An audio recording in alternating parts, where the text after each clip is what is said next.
Good morning, everyone. Now, wherever you're seeing me, welcome.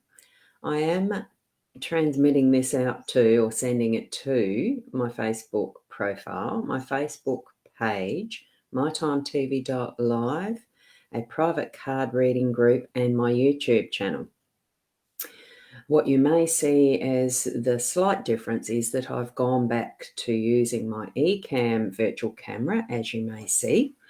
It looks a bit more like it did a little while ago. I am trying to use, in the mechanics of it, what I'm doing is actually using a little screen on the side. So you will see me looking sideways a little more frequently for this morning's reading. Now, you may have also noticed, I love that. I've got to show you that one, Michelle. Good morning to you especially, because you can't believe that you're actually on time. Yes, and I'm actually on time. I have been sitting here trying to nut out how to get back to using the eCam, because it's got the versatility in the camera setup, in the screen setup, to have my little things on. I could use this, but I can't point too well with it like that. to have my actual website ID stuff and the link description for my Buy Me a Coffee.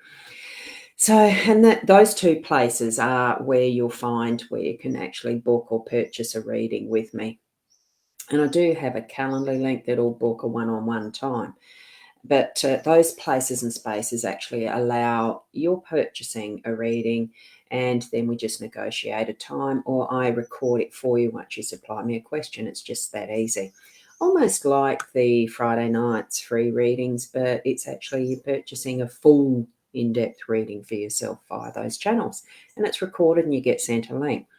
So I am moving back into using the eCam, and it's the purpose why, so that I could actually bring it up on screen to do this type of sharing of, here I am in this little round bit, and I can actually move it around a lot more easily, which is what I'm going to try and do. Place myself where it's a bit small. I just noticed how big it is. As you can tell, I'm probably not using the cards this morning, even though I have got the pixie cards. These are the ones, and I'm finding it very hard to open the tin. Oh, I'd choose something that I couldn't use, isn't it? I'm finding it very difficult. But that's all right. We know where I'm at with the hand. I explained that last night. I've actually got a splint. Actually, I'll change it round. For those who may not have seen the last night's show, I've got to move myself that way. From what was the cast, I now have a brace or a splint. So it sort of goes like that. It's still needing the thumb to be held really stiff because I can't use it yet. So still out of action with that. And that's why the little bits of trial and error of what I'm trying to do with how I'm using my tools, as in, like you've just seen, the cards here. I thought I was going to be able to open a tin. Oh, I just did. There we go. Here's the little pixie card. So I'm just going to tip that out, as far as they are a Lenormand deck, as you can see. There we've got it. It's the Pixies Astounding Lenormand or Lenormand deck, and the artwork's by Edmund Zabrowski. Look, I like all of the types of decks, but I've just been attracted so much to the Lenormand. So it's the ones that I have been using, and I'm just going to place these here and pick a one, and of course it's upside down.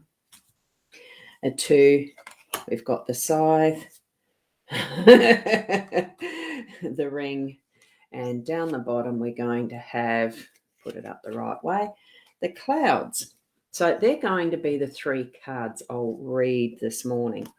And then I'm just going to throw some charms. Oops, sorry for bumping the table. Then I'm going to actually just throw some charms onto this mat to give a general reading for everybody. So you read into that what you would like for your, what it means for your day as well. So with the scythe, what we've got is we're moving, covered the ring. So it really is, in this essence, I'm feeling that the scythe is speaking to being able to get into doing some work and harvesting what we've put the work in for initially anyway. We've had the time where we've prepared the ground, planted the seed, the rain has come, and especially in the southern hemisphere for here, the crops are growing, and it's not going to be too far off now where the harvest will occur. There might still be some weeding to do and that type of thing, but it's getting some work continually rolling. And we've got that commitment, that cycle of what is our seasons, our work cycle that moves with that as well, and being able to see the jewel and the gem and the rewards from all of that happening for ourselves. And it is for ourselves and those around us. It's whatever your intentions have been in what you've planted and what you're wanting to harvest and seek and have as those rewards, what you're deserving to get from that hard work. And I know for some instances there might seem to be the clouds. Now, the clouds could be the rain that has fallen to be enabling that full cycle of what is the planting of a seed, the weeding, the soil prep, the planting the seed, the weeding, tending, nurturing, and the rain. And it could be part of that cycle. There is no order in the way that these cards can be read. It could be that you're intending as the first card being the ring instead of what I pulled out as the scythe. Just read them in a way that it's, you know, what it means for you in your happening, your life, what is occurring for you. So keep those three cards in mind. Now, the clouds too are life does go through all of the cycles of what we experience, even on our emotional level too. Okay, so if you're feeling a bit sad and depressed about something, know that that will pass, that the winds will move them through to be those beautiful sunshiny days, and that we can enjoy again as our harvest of what we're deserving and finding that jewel in the crown or creating it for ourselves, okay? So that's what I was going to do with those. Now, just a quick description, I suppose, on what we've got here with the labyrinth through time, but I will first acknowledge there are more than just Michelle who's made it on time. Lovely to have you here. I'll show it up again. And here we've got Keza. Good morning, Keza. And Sandra, you're saying you really enjoyed last night with Leanne. You really needed all that laughter. Oh, thank you. Two lovely ladies. Oh, look, we get along so well anyway, as a very strong growing friendship too. So it's not just on that work level that we get together. It really is a lovely experience for ourselves too. We have so much fun. I shouldn't be shaking my head. We have so much fun. We really do. It's it's just as things grow and develop, we're going, we might be changing up some of the things that we do, or offering different stuff. Who knows? It's just so, I love doing the live stream. I love doing this, which is why I'm here this morning. I wanted to show you the labyrinth through time because it happened to be on my table, and I sort of thought I didn't really want to choose which cards to use. Besides, that's how I did the pixies this morning. So it can't be a card reading without having some cards. So I did. The labyrinth through time is, as you can see, it is a fortune telling divination type of a system. And as you can see down here, it is Tea with Karen is the lady who's created, designed and developed this. And you'll see her shop, Tea with Karen, on Etsy. So what she has done is created various different ways of divination. This is charm casting. So I've got the charms in here. So in a sec, I am going to grab some of those and just put them on this mat. So, and Kezzy, you had fun giggling with us last night too. Oh, look, it's just fun. And good morning, Shaz. Lovely to have you here too. So I'll just grab 3 or 4. I'm not going to do any more throws than that. I'm just going to grab a little pinch and see what happens. You put them over top and I just let it drop. I don't even scatter them. Any that fall outside have been put back in the box. Now, here we go. I'm putting, that one was on love and relationships. We've got the dragon. Now, I know it's a bit difficult to see some of these, but hopefully you can. Right, and I'll point them out. Can you see them large enough? Now, Michelle, you're saying they look interesting. Look, it is. I'm still only a learner with the charm casting. It's not something that I've actually done a lot of yet, but I'm finding it just so interesting because you're still just tapping into your intuitive senses with this and the messages that come direct from spirit. So what they're saying for our day to day, and I am going to start from around here, is it is a weekend here in Australia. We're in the Southern Hemisphere. We're in that time zone that is already the 25th of September, Saturday. I know there are some of you who are actually in the other side of the world in your Friday still. I think you'd mostly be in the evenings now. So you can see them fine, Chaz. Great, thank you. And yes, the runes are interesting and intriguing. I learnt them a long time ago, but haven't picked them up for many years. So I probably would need to relearn the runes. It's still a similar type of system. And I've also got some Egyptian hieroglyph, a reading set of that nature too. It's just what you feel comfortable with using. And I'm loving experimenting with all the different tools. So here in this one, what we've got is the dragon. I'll actually point to that there. So we've got the dragon, you know which one I'm talking about, and you should be able to hopefully see that very clearly there. And that's in our leisure and social life. And, oh, wonderful. You get to see the dragons today as fantasy time. That's good. And Tracy, good morning to you. Dragon is that fantasy energy, but it's also the strength and maneuverability and that quick action. It's that sort of a defensive or attacking. It just depends what the situation is. But in this, with it's being the social leisure, social life and getting together with others, it's actually, I'm feeling it's actually indicating to us that we're standing in our own power. We don't have to make it up. We don't have to think it's fake or make up, make believe, figment of our imagination. It is actually in the situation where we're having a couple with someone and conversation gets a little bit antsy. You can stand in your own power with that and actually be that inner essence of who you are and be strong. So that for me is what the dragon is saying for our leisure, social life, getting together with others today. It is standing in your own strength. So, and hello, Emma, lovely to see you here too. And yes, for some in South Australia, it is the start of the school holidays, was the last day of school yesterday. And for the whatever term it is. And here we have in our love and relationships, we've got the bat. I'll try and hold that up. I should actually have a little mat or something because here we've got that gorgeous, I mean, I like all of the charms. And even though the bat comes across as being an ugly little creature, it is a creation of what is specific for the way that it needs to move around in its environment.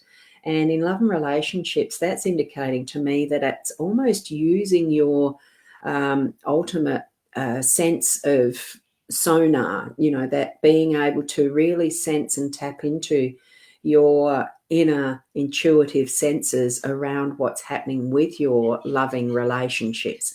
Sometimes you can walk into a room and you can feel that tension, or you can feel the joy, or you just feel the energy that's in that space. And that's what I'm thinking the bat is actually giving us, that reminder. Tap into that, be aware of it in a more hypersensitive way today, because it might bring you some sense of it'll bring you that sense of knowing what to possibly expect and how you want to behave in whatever situation you might be walking into or whatever energy you're walking into, whether you need to, what do you need to be doing there? Just deciding that you're going to be love and joy and happiness, or whether you need to deal with a situation that really strengthens that relationship, because we have got dragon here, remember.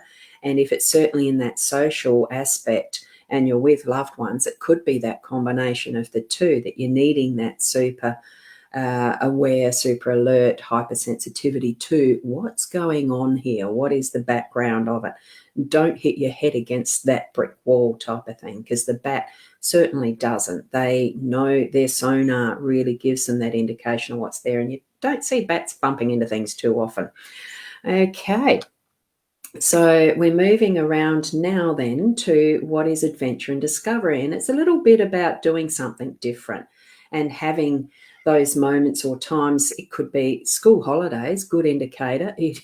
Some of you might be going off on your little holiday for your school holiday break. This is what frog is about. It's, the environment's just perfectly right for taking a bit of time off, because you don't see frogs appear in their ponds unless it's good conditions. So it's bringing forward that indication to me. Yes, good time to take off for a holiday, relax and reading a book. So here we go with that, and we're able to actually step into our holiday time or our break away and have some time. Books are a great way of discovering other worlds where you can really immerse into them, and yet you're still at home in that comfy chair. Depends where you are. It's cold here this morning, so not that I've got time to sit in a nice comfy chair to read, but it's certainly, there's the possibility of that form of adventure and discovery. So it's whichever way you choose to have your day-to-day, do it in its fullness of knowing that it's healthy for you, that it's something that's going to take you on those, in another world almost of discovery. That also is going to help us with our connection. It's the tender loving care that we can give ourselves in that tent. The tent is about that, going within, so that you've got that protection whilst you're in almost a meditative state. I find it interesting that here we've got the camel. It's spending the time. The camel is perseverance and being able to actually, tread the path with persistence, perseverance, knowing that you're going to get to the goal. And you could spend time in your metaphoric tent, taking these adventures, but on a meditation and shifting into that connection that's going to strengthen you. And here we've got the strength. Remember, we've got that tapping into all these aspects that we're going to have in our day, being more active than the other ones. Doesn't mean these other situations aren't there for your day, but we've got the focus where these little charms are sitting and connecting the energies of what each and every one of those means for our day. So ultimately, it really does come back to, as we're looking at that, you might want to replay this and have a look again for yourself. What is it actually meaning for me? What do I feel as I'm seeing those charms in those aspects of my day-to-day? Or come back to it tonight and re-watch just to see, so that's where that might have been an indication that this was happening. And interpret for yourself. It's a way of learning as you're growing and moving on and forward into your life, being the best you. What are we here for? Happiness, joy, all the experiences of sadness and grief and loneliness, gratefulness. It's all the plus and minuses. There's no such thing really. It's experiencing in the ways that we are experiencing our life that's unique, because we are unique, and moving that forward in the best way we can by being you, unique and loving and whoever you want to be. Okay? Just don't copy others. Be you. So here we are. Oh, Karen, good morning. Oh, it is interesting. It is interesting. And yeah, you'll rewatch it. It's a good idea sometimes to go back, and possibly at the end of the day. I mean, I have to admit, I don't very often do that, but there's times where you think, oh, God, what was today about? And I will rewatch just to see what I even thought of my own day, from the start to the completion. So thanks, Keza. You have a beautiful day too. And I will leave it there. Certainly, if you do want to have more in-depth readings, you can find that. Now I've got to get this hand up because there, or there, whichever way, down there. You just need to do a search of Ros Boundy on the internet and you'll find me somewhere. This picture. Have a lovely day. Blessings to each and every one of you. And I'm going to put my little namaste up there and bring forward what you have as your intentions in a real way. It's not airy-fairy stuff. Live it, believe it, know it, trust it, because it's you. Okay, so thank you very much, and we'll see you. The other thing is I'm not going to be able to do the live stream tomorrow at all. It's a full day away. Harvey Bett's celebration of life is tomorrow, and he was an important part in my life. So I'll be taking part in that. And it's an early start in the morning, like before 8 o'clock. It's actually, I think I've got to be up around 6:30. For all of you, blessings, and we'll catch you Monday morning. Bye for now, and we'll go. Thank you, Michelle. Thank you. You were first and you were last, but there's never an end. Thank you.